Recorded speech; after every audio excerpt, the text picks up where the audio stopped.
Hey everyone, I got a book here I read a few weeks ago called The Ruin of All Witches, which I hadn't reviewed, but I decided to because apparently the biggest thing in literature right now is witcherature, writing about witches. Now a lot of that is fiction, I imagine. You know, The Worst Witch or other stories about witches. I only know The Worst Witch because it's something that's quite popular with kids. My little girls read it, but this is actually a historical account of a witchcraft trial that happened in the 1600s in New England, Connecticut, to be precise. And it's written by this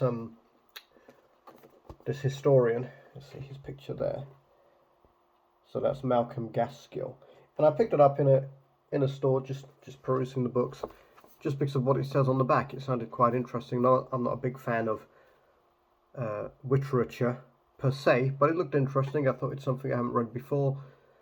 The story of a single witchcraft case in remote New England settlement in 1651. This is a bona fide historical classic that made me go, ooh, recreating a brooding, dangerous landscape with supreme imagination and wisdom. That made me go, ah, so it seemed like a good book. It is a good book. I enjoyed reading it. Well written. The fact that it's historically accurate, or so I'm led to believe, makes it more interesting. And then the rest of the reviews on the back are worth reading, I think.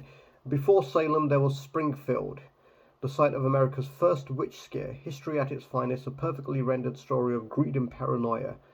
That's by somebody from the Times, Gerard de Groot, Books of the Year. Simply one of the best history books I have ever read. A thrilling narrative. Susanna Lipscomb, BBC History, Books of the Year. As compelling as a campfire story, deeply atmospheric. Erica Wagner, Financial Times. Is filmic even a word? Filmic it is now. Filmic vividness. Malcolm Gaskill goes to meet the past on its own terms, and the result is thought-provoking and absorbing. That's by Hilary Mantel. I don't know who that is. It doesn't say who she is.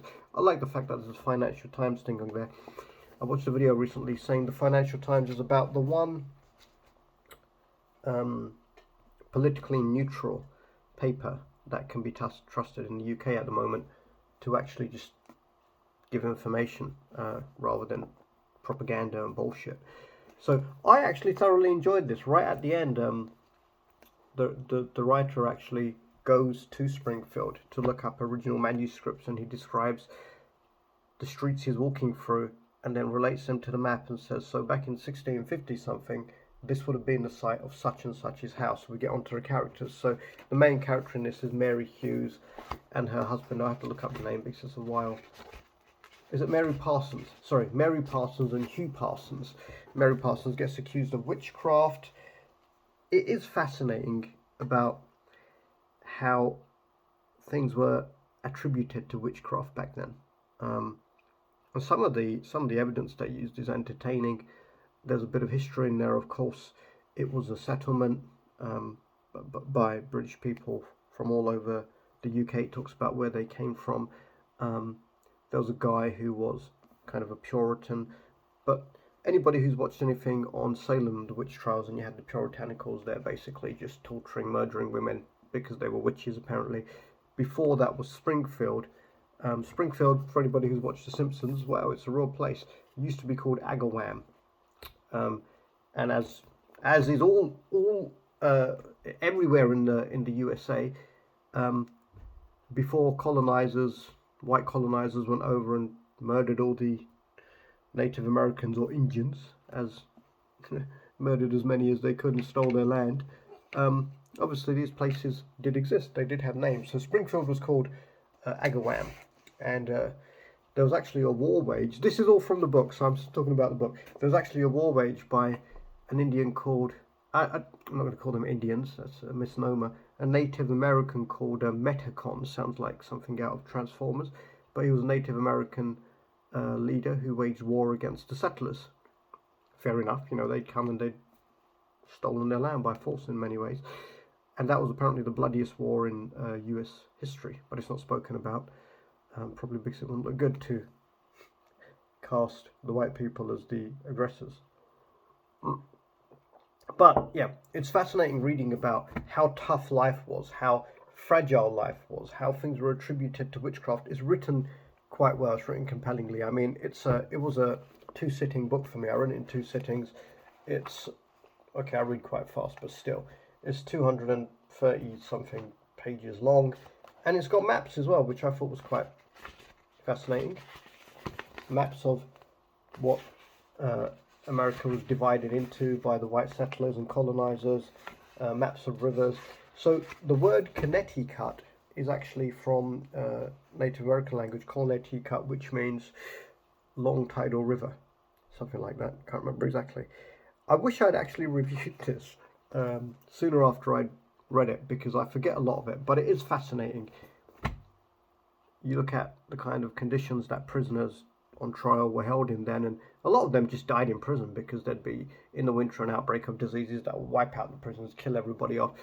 Child mortality was a massive thing there, so obviously children dying, that was often attributed to witchcraft. Child life expectancies now are much, much longer than they ever used to be, or had been in the past. There's two models you can predict it with. One model suggests that people born in about 1980 will live to be around 100, so which is good news, yeah, if you can stay healthy. But those major advances in life expectancy have been down to first the tackling of infant mortality through large-scale vaccination programs. Ooh, anti-vaxxers out there, yeah, whatever. Large-scale vaccination programs, morons. And then after that, it's been dealing with preventable diseases like heart disease, cancer through smoking and everything, and diabetes to some extent. And now the major push in medicine is towards tackling diseases of old age, dementia, Alzheimer's, and that's why life expectancy keeps increasing. But back then, child mortality was very normal. There's a few babies that die in this. The principal character loses babies as well. It doesn't just deal with that. And the kind of intrigue, it's like a drama. This happened, and this person said that, which proves she's a witch. And, well, if some person knows, there's so many people in here who could be accused of witchcraft. And the way Gaskill writes it makes you start suspecting different people. And he creates empathy with the characters, real people. He creates empathy with them, so you actually feel something for them, which is powerful when you're reading something. He's a good writer. He's written this book well. And then at the end, you haven't just got, so the witch went on trial and this and that and such and such. Maybe they were hanged, maybe they died in cells or whatever, maybe they committed suicide. I'm not going to tell you because it will spoil that. It is like a story, it's a historical account, but it's like a story. But it actually talks about what happened to their offspring and their survivors afterwards, which is nice. When you watch a film and it gets to the end and you feel, oh, but what about this? What about that? That really annoys me. I want to know the endings. The founders of these settlements, what happened to them? Where did they come from? Why did they settle? How did they get wealthy?